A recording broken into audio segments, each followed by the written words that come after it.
seminarista Romero pregou aqui no capítulo 20, dos versos 1 a 8, e hoje eu continuo a exposição dos versos 9 a 18, e eu convido você para ler comigo o texto que temos agora. Nos diz assim: a seguir, passou Jesus a proferir ao povo esta parábola. Certo homem plantou uma vinha, arrendou-a a lavradores e ausentou-se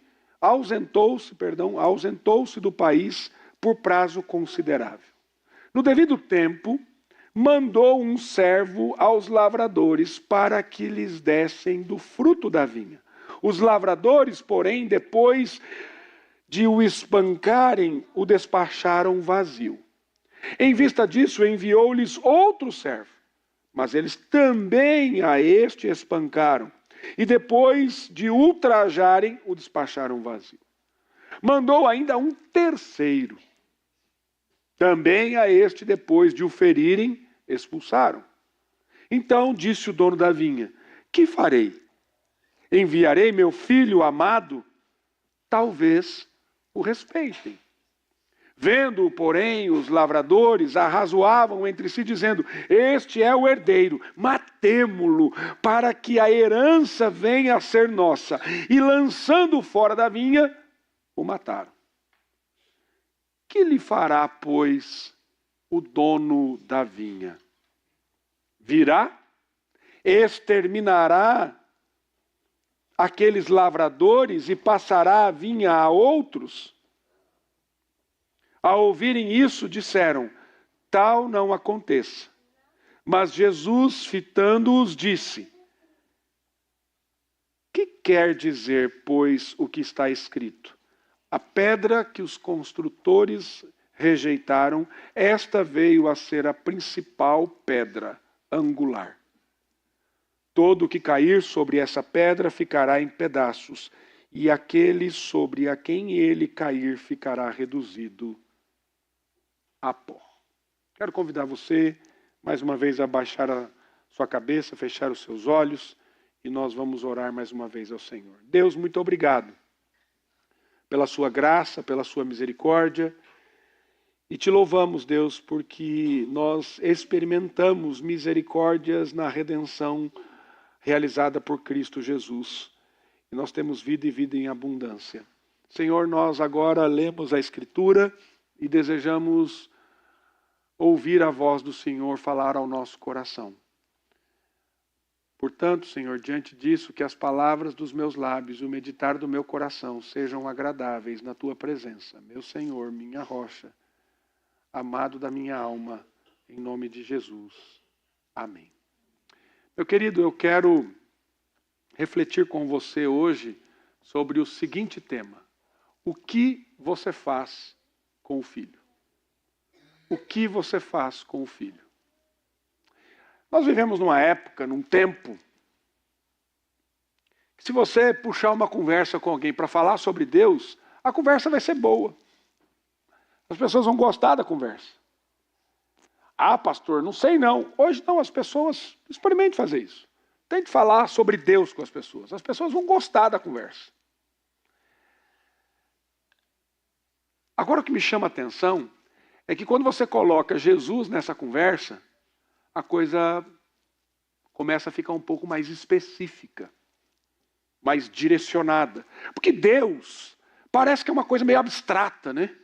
Aí cada um tem o seu Deus, cada um tem a sua forma de pensar, cada um tem a sua construção teológica no coração sobre quem é Deus. Então pode ser qualquer coisa, né? Uma força superior. Alguns acham que Deus é a natureza. Então a conversa ela fica muito relativa. Agora, quando você coloca Jesus na equação e você traz Cristo para a equação, peraí, esse indivíduo está falando do Deus criador do céu e da terra, que enviou seu filho Jesus. Aí a conversa já muda um pouco de tonalidade. E é interessante pensar nessa ideia de conversar sobre Deus, porque quando você conversa sobre Deus, muitas pessoas mesmo tendo uma ideia mais correta num certo aspecto, ou até um certo padrão bíblico na maneira de pensar, eles aceitam a ideia de um Deus criador. Não, eu até concordo que Deus criou todas as coisas. E aceitam a ideia de um Deus amoroso, de um Deus que abençoa. Mas, novamente, quando a conversa chega em Jesus Cristo, a reação frequentemente muda. Por quê? Porque Jesus não é simplesmente aquele que oferece ajuda. Porque Jesus, você vê isso claramente nos evangelhos, ele deseja uma resposta. Viver com Jesus exige uma resposta. Então, diante de quem é Jesus, e você conhecendo os evangelhos, não há neutralidade. Não dá para você ouvir de Jesus e ficar neutro nesse processo. E essa é uma das verdades centrais no evangelho de Lucas. Ao longo da narrativa, Lucas, o evangelista aqui, nos mostra diferentes pessoas encontrando Jesus e sendo confrontadas pela identidade de Cristo, de quem Jesus era. Alguns o seguem, outros o rejeitam. Alguns se submetem à sua autoridade, outros tentam eliminá-lo. E à medida que a cruz se aproxima, e veja, desde lá do capítulo 9, nós temos visto isso, Jesus resolutamente decide ir para Jerusalém. Então, tudo que está acontecendo daquele momento até a chegada em Jerusalém, que agora ele está em Jerusalém, o que nós vemos? Nós vemos Jesus indo para a cruz. E quando a cruz se aproxima, esse confronto da realidade de quem é Jesus, de quem nós somos, daquilo que Jesus exige de nós, ele vai ficando mais intenso. No capítulo 19, nós vimos que Jesus entra como rei em Jerusalém. As pessoas aclamando. Em seguida, nós vemos a purificação do templo. A casa de oração, uma casa de adoração que estava permeada de corrupção. Depois, os líderes religiosos questionam a sua autoridade. Eles queriam saber quem havia dado o direito a Jesus de ensinar, de corrigir, de confrontar. Mas ele não responde diretamente à pergunta deles. Em vez disso, ele conta uma parábola. E essa parábola não é apenas uma história. Essa parábola, quando você olha para ela, e as crianças perceberam isso muito bem. Deixa eu dizer uma coisa para você aqui, fazendo um parênteses. Às vezes a gente acha que as crianças não entendem aquilo que eu estou pregando aqui. Às vezes você acha que as crianças estão aqui por estarem. Não, nós estamos aqui intencionalmente ensinando os nossos filhos. E quando vocês ouviram as crianças aqui, vocês ouviram sobre quem é essa parábola? É sobre Jesus. Porque essa parábola, ela é um resumo da história da redenção. E as crianças entenderam muito bem isso. A pergunta é, você entende? É um resumo da história da redenção. É uma interrupção divina da história de Israel. É a exposição do nosso coração, do coração humano, de como nós somos, de como nós agimos, de como nós procedemos. E, acima de tudo, é uma revelação muito clara e evidente sobre quem é Jesus. Portanto, essa parábola nos conduz a uma pergunta inevitável. O que você faz com o filho? O que você faz com o filho? Porque no final das contas, essa é a pergunta mais importante da nossa vida. Jesus veio, viveu entre nós, morreu por nós, nos resgatou. Qual é a nossa resposta? Jesus aqui está nos últimos dias antes da crucificação. A tensão ali, ela está desenvolvendo, está crescendo cada vez mais. Os líderes religiosos, eles decidiram que Jesus precisa ser eliminado. Porque ele está incomodando aquilo que eles faziam. Mas o povo continuava dando atenção a Jesus. Então o conflito não gira em torno de milagre ou debates secundários. O conflito gira em torno da identidade sobre quem é Jesus, quem ele é. É mais do que apenas um mestre. É um profeta? É um reformador religioso? Ou de fato ele é o Filho enviado de Deus? E a parábola responde exatamente essa pergunta. E Jesus, ele utiliza uma imagem para mostrar isso extremamente familiar aos seus ouvintes. Ele vai falar sobre a vinha. E se você ler Isaías capítulo 5, você vai entender o que Jesus está dizendo. Ele mostra essa perspectiva da vinha e todo judeu conhecia esse contexto. Então, Israel é apresentado como essa vinha que é plantada pelo próprio Deus. Portanto, quando Jesus começa dizendo, e ele começa a proferir esta parábola, certo homem plantou uma vinha, todos já sabem do que ele está falando. E todos sabem que ele está falando sobre Israel. Mas o que começa com uma parábola sobre a vinha, termina com uma revelação sobre o Filho de Deus. Diante disso, em primeiro lugar, eu quero ver com você, olhando para esse texto dos versos 10 a 12, que Deus fala repetidamente por meio dos seus mensageiros. E para entender essa parábola, é preciso você ter em mente a parte alta do Vale do Jordão.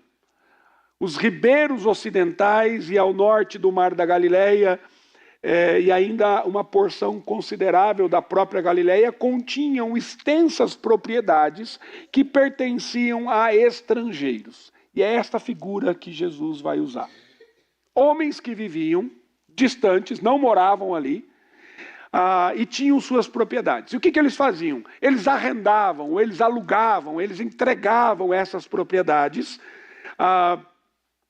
para essas fazendas, para pessoas, ao cuidado de pessoas que viviam ali na região. Então, a ausência desses locadores, né, implicava que essas pessoas administravam essas propriedades e desfrutavam até de uma certa independência.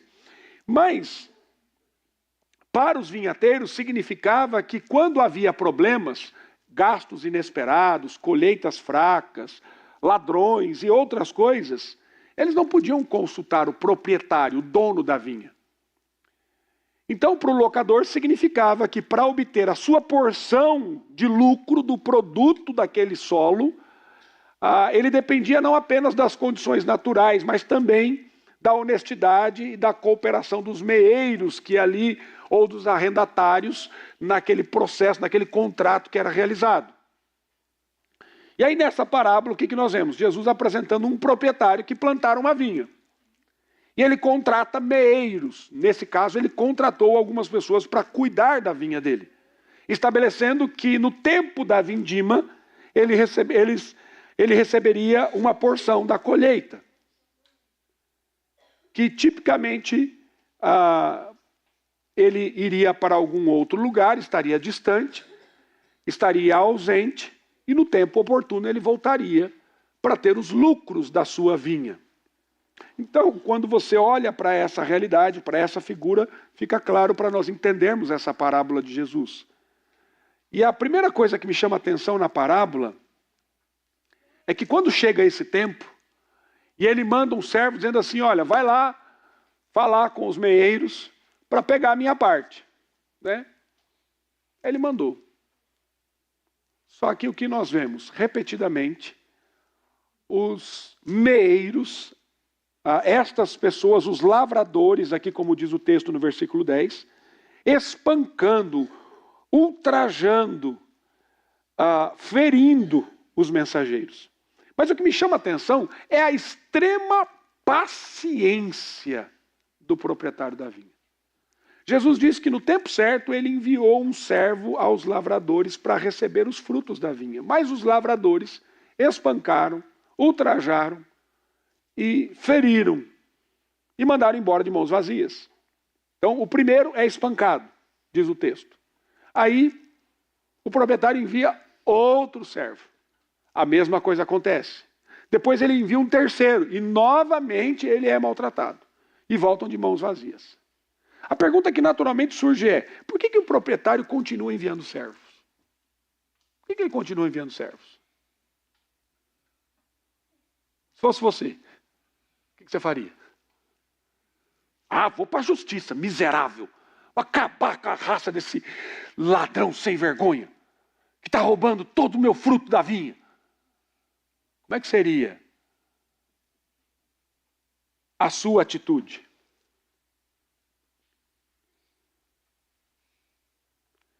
Essa é uma parábola que fala do longo ânimo de Deus, da paciência do Senhor.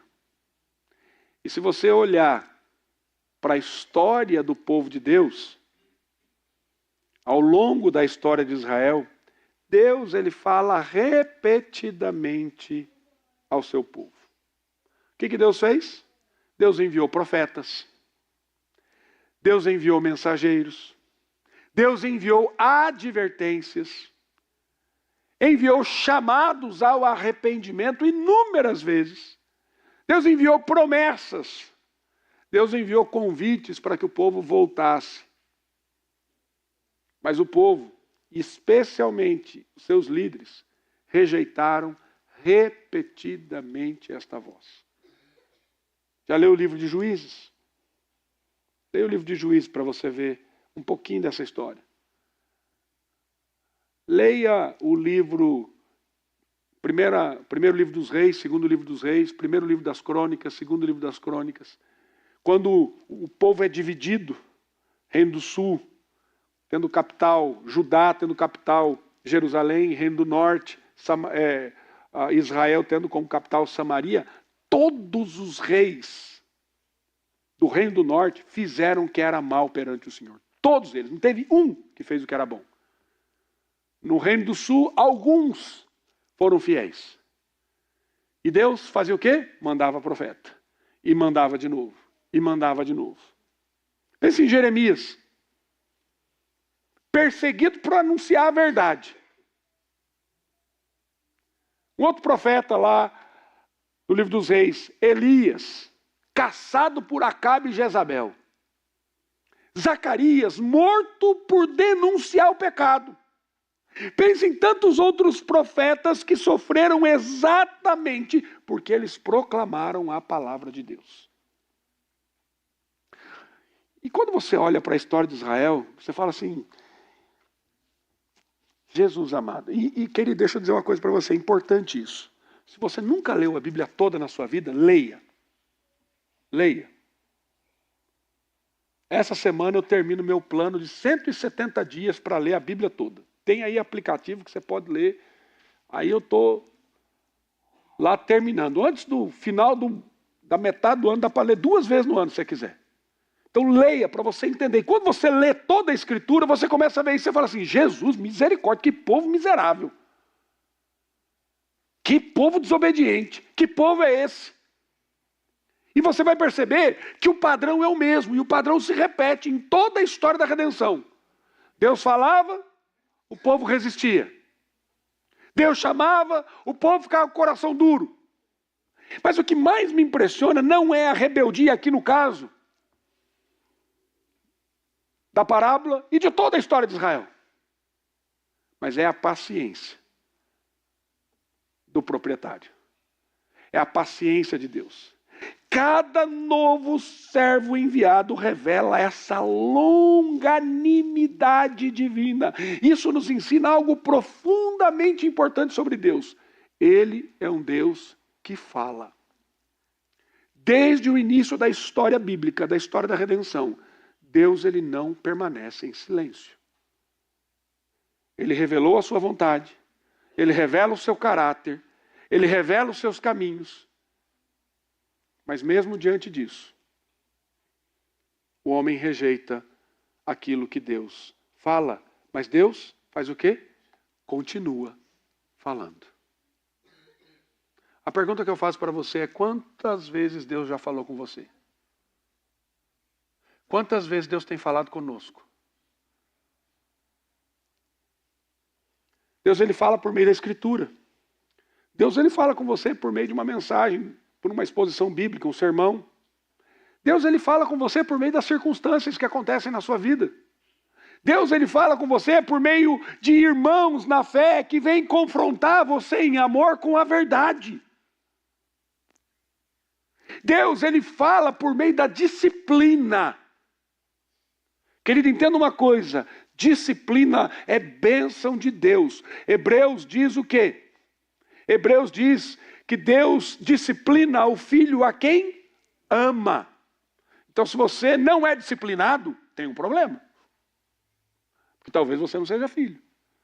Agora, se você é disciplinado por Deus, pode ter certeza, você é amado de Deus. Você é amado de Deus. Deus, ele fala com você por meio das bênçãos que ele concede a você. Você consegue enxergar isso? As bênçãos que Deus tem derramado na sua vida? E mais, querido. Sabe onde Deus fala com você? No meio das lutas, das dores, da enfermidade, da dor profunda. Deus vem e te visita e fala com você. E ainda assim, quantas vezes nós resistimos? Quantas vezes nós resistimos? E aí eu fico pensando, querido, que talvez o grande perigo espiritual não seja a ignorância, mas seja a familiaridade com as coisas de Deus. É possível você escutar sermão, semana após semana, e continuar adiando a obediência. É possível você conhecer a verdade sem se render a essa verdade. Você teologicamente, você sabe o que tem que fazer, você sabe quem Deus é, você sabe da história da redenção, você conhece a vontade de Deus, o chamado de Deus, mas você adia a resposta. Então esse perigo acontece conosco, queridos. Porque sempre nós ouvimos a palavra sem responder a ela. E nós estamos caminhando na mesma direção. O pecado tomando conta da nossa vida. Vivendo amargurados. Vivendo com birra do irmão ou do outro. Não perdoando. E não tem lógica, querido, você não perdoar alguém. Por quê? Porque se você guarda amargura no coração sobre a vida de alguém, você está em pecado, meu amado. Porque Jesus perdoou você. Por que você não pode perdoar o seu irmão? A ofensa dele é maior do que a sua diante de Jesus? Não há pecado que nós tenhamos que guardar e diz assim, eu não posso perdoar esse irmão. Não há pecado assim, querido. Você percebe como que nós relutamos em responder a Deus? Aí continuamos andando na mesma direção. Ontem eu tive a oportunidade de ir ao Desafio Jovem lá em Rio Claro. O seminarista Romero esteve comigo. Nós tivemos 35 seminaristas visitando lá o Desafio Jovem de Rio Claro, num programa da capelania do nosso seminário, que eu coordeno, e eles estiveram lá. E na volta, normalmente quando eu volto, eu estava voltando ontem à noite, eu entro em São Paulo pela Bandeirantes e eu venho ali pela Lapa, tal, porque às vezes tem show aqui no Palmeiras e tudo mais. Aí ontem tinha show, aí eu não vim aqui por dentro para subir a Avenida Pompeia. E aí quando eu chego, travado ali a ponte da Pompeia, vem aqueles rapazes que querem que você estacione o carro, né? E ele vem assim, ó, fazendo assim, ó, para mim, tipo, quer estacionar? E fazendo assim. Eu falei, o que ele está fazendo? Não entendi nada, né? Ele tem show do Zeca Pagodinho aqui no Palmeiras. Aí a Juliana falou, é um pandeiro. Ela falou, ele está fazendo um pandeiro. Aí eu estou lembrando disso, sabe por quê? Porque às vezes você está igual na filosofia do Zeca Pagodinho. Deixa a vida me levar, vida leva eu. Para onde a vida está te levando, querido? Para o mesmo rumo? Aí você vai lá, ó, aqui, é essa a vida cristã? Não é essa a vida cristã que Deus tem para você, querido. Nós temos que responder a Deus mudando aquilo que move o nosso coração, os nossos desejos, anseios, pensamentos, as nossas escolhas, elas devem ser pautadas pela Escritura. Responder a Jesus, querido. Mas o texto aqui nos lembra da extraordinária, gloriosa paciência de Deus. Sabe por quê, querido? Porque mesmo você sendo duro de coração, de dura serviço, Deus, ele continua te chamando. Deus, ele continua te convidando. Deus, ele continua falando com você. Ele continua oferecendo e derramando graça, misericórdia. Isso dá esperança para mim e para você. Esperança de transformação, de mudança. Porque nenhum de nós estaria aqui hoje se Deus desistisse depois da primeira rejeição. A história da nossa salvação é em grande medida a história da paciência de Deus conosco. Ele buscou repetidamente, Ele nos chamou repetidamente, Ele nos atrai repetidamente e Ele continua fazendo isso. Mas a parábola nos mostra que existe um momento em que a história chega ao seu clímax. Depois dos servos, vem alguém diferente. Alguém que é único. Alguém que é incomparável. Alguém que mudará completamente o rumo da história. E é exatamente aí que chega o coração da parábola. Por isso, em segundo lugar, eu quero ver com você, no verso de número 13, que Deus se revela plenamente pelo envio do Filho. Depois de enviar o servo, a parábola chega ao seu momento decisivo e Jesus diz, então, disse o dono da vinha, que farei? Enviarei o meu filho amado? Talvez o respeitem. E aqui a parábola muda completamente de tom, porque os servos, eles eram importantes. Os profetas que falaram eram importantes, mas o filho é diferente. O filho não é apenas um mensageiro. O filho é o herdeiro. O filho representa o próprio dono da vinha. O filho possui uma relação única com o proprietário. E os ouvintes de Jesus certamente perceberam isso, porque a expressão filho amado não é acidental aqui no texto. Lucas já havia usado essa linguagem em momentos decisivos. Exemplo, no batismo de Jesus, em Lucas capítulo 3, verso 22. Tu és o meu filho amado. Na transfiguração, Lucas capítulo 9, verso 35, este é o meu filho, o meu eleito, a ele ouvi. Agora Jesus usa a mesma linguagem para falar de si mesmo. Por quê? Porque ele está revelando a sua identidade. Ele não é apenas mais um profeta, ele não é mais um mestre, não é apenas mais um reformador religioso, ele é o Filho de Deus, aquele que possui relação eterna e única com o Pai, aquele que possui por meio de quem Deus revelou plenamente quem ele é. João capítulo 17 mostra que a vida eterna está em conhecer a Deus. E nós vemos na Escritura que nós conhecemos a Deus como? Através de Jesus. Então é isso que ele está mostrando. Ele veio mostrar quem Deus é. Ele veio cumprir tudo aquilo que os profetas anunciaram. E observe aqui, meu amado, a beleza da graça de Deus nessa parábola. O proprietário, ele não envia imediatamente o juízo. Ele poderia enviar. Talvez eu e você enviaríamos o juízo, mas ele envia o filho. Isso nos lembra o que o apóstolo João escreve em João capítulo 3, verso 16. Porque Deus amou o mundo de tal maneira que deu o seu único filho unigênito, para que todo aquele que nele crê não pereça, mas tenha vida eterna. Então, o envio do filho é a maior demonstração do amor de Deus. E quando Deus envia Jesus, ele está dizendo, eu já enviei os meus servos, e agora estou enviando o mais precioso, o meu filho. A cruz, querido, não começa no Calvário. A cruz começa no coração amoroso do Pai que envia o Redentor. Gênesis capítulo 3, versículo 15. A promessa do Redentor. Isso revela algo extraordinário sobre Deus. Ele não é um Deus distante, não é um Deus indiferente, não é um Deus que observa a rebelião do homem sem agir. Mas Ele toma iniciativa, Ele vem ao nosso encontro, Ele vem ao encontro de pecadores e Ele envia o seu Filho. A questão é que muitas pessoas imaginam Deus apenas como um juiz, que vai nos julgar.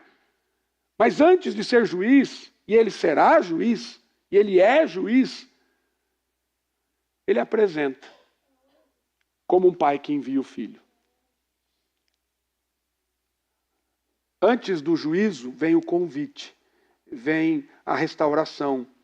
Antes da condenação vem a graça. Antes da rejeição definitiva vem a oportunidade de arrependimento. E o filho é a maior revelação da graça de Deus. Por isso, a questão mais importante da vida não é qual a sua opinião sobre religião.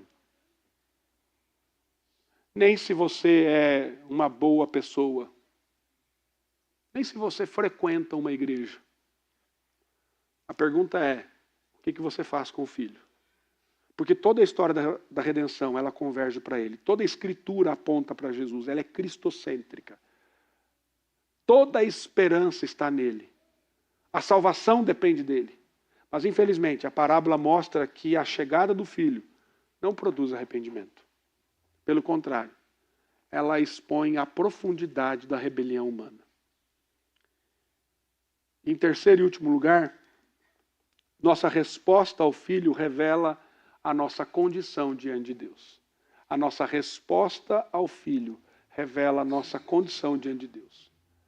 Jesus continua.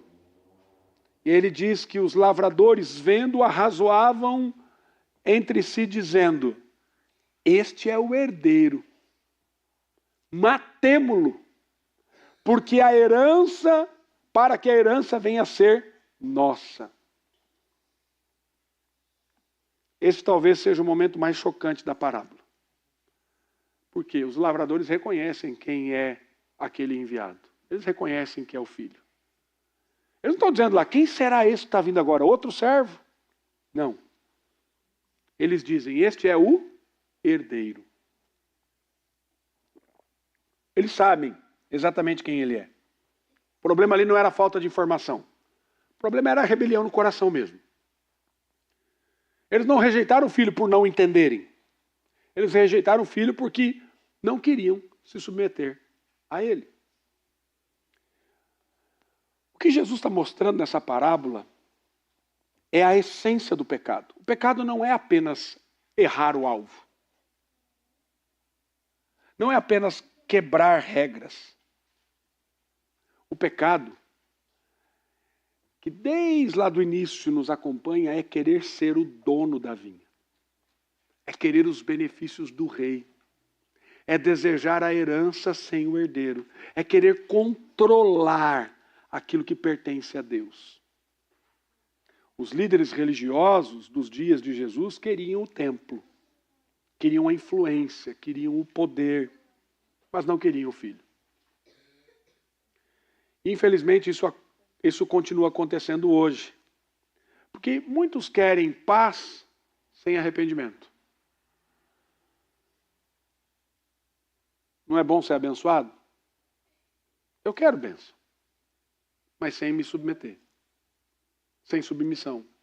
Muitos querem o céu sem Cristo. E a religião se torna uma religião sem transformação de fato. Mas Jesus não permite essa separação. A resposta ao filho revela verdadeiramente a condição do coração. É por isso que a parábola ela é tão confrontadora aqui, meus irmãos. Ela nos obriga a olhar para nós mesmos. Porque ninguém é neutro diante de Jesus. Ninguém é neutro. Ou nós recebemos a Jesus, ou nós rejeitamos a Jesus. Ou nós nos submetemos a Jesus, ou nós resistimos a Jesus. Ou nós o adoramos, ou nós o descartamos e adoramos a nós mesmos. E aquilo que nós elegemos como nosso Deus. Não existe uma terceira opção. Observe.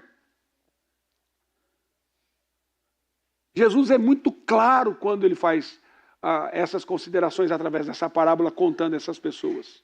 Mas ele também anuncia a sua própria morte. Quando ele diz, lançando fora da vinha, o mataram. Ele está falando da cruz. E dias depois, isso acontece literalmente, depois que ele conta essa parábola. Jesus ele vai ser levado para fora de Jerusalém e vai ser morto. Será crucificado, será rejeitado pelos líderes, será morto. E ele já tinha dito isso aos discípulos. Ele já tinha falado.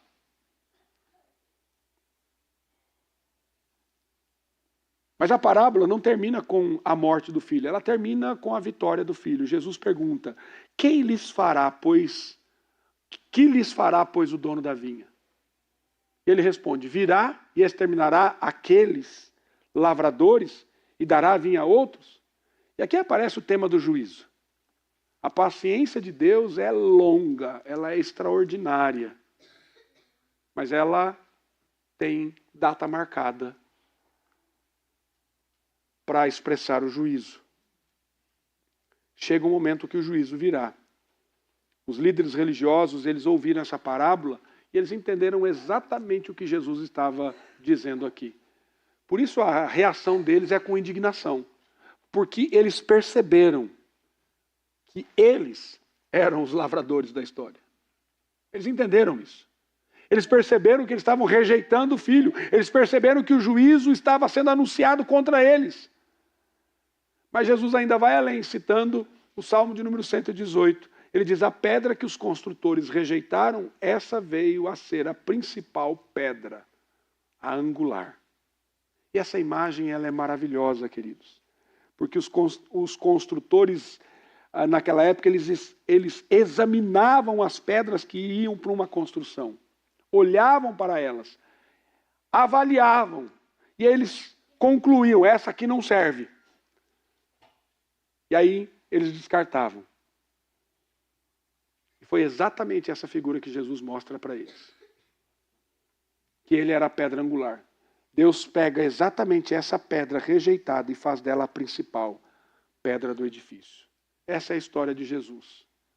Os líderes rejeitam, os sacerdotes rejeitam, os escribas rejeitam, a nação rejeita, mas Deus o exalta.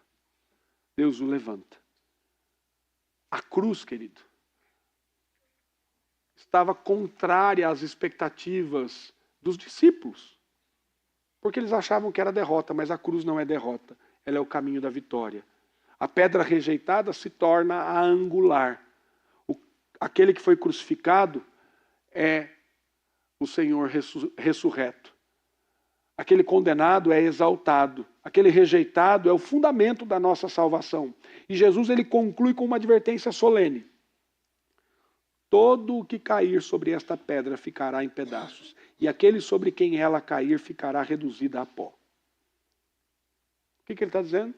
Que não existe neutralidade diante da pedra.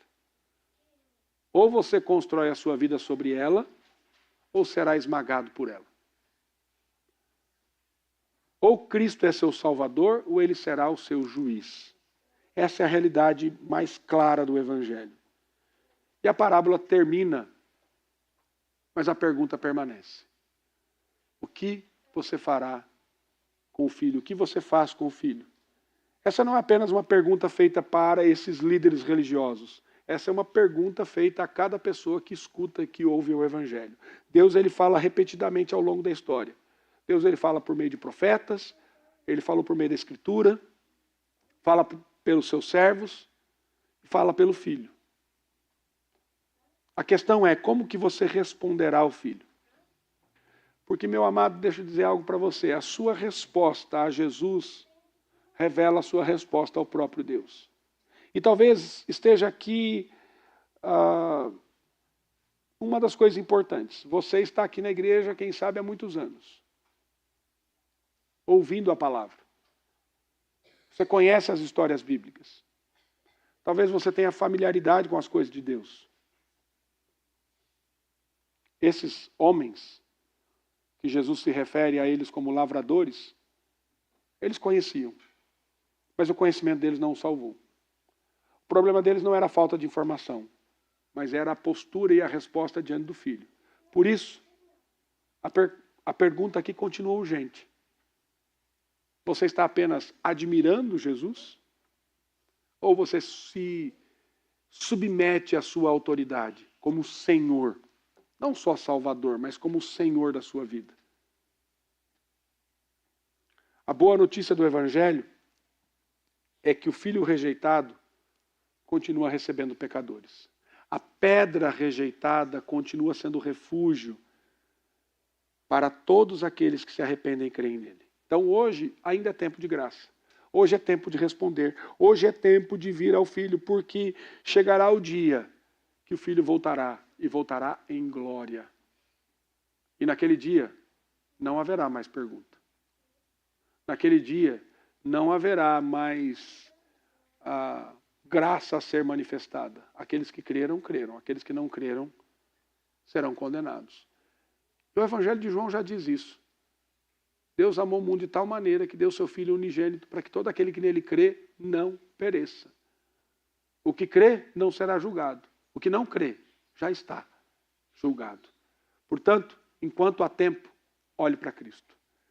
Crê em Cristo Jesus. Se submeta a Ele. Construa a sua vida sobre Cristo, sobre a base de quem Ele é. Porque Ele morreu a minha morte, a sua morte, para que nós vivêssemos a vida dele. Todo aquele que confia nele jamais será envergonhado.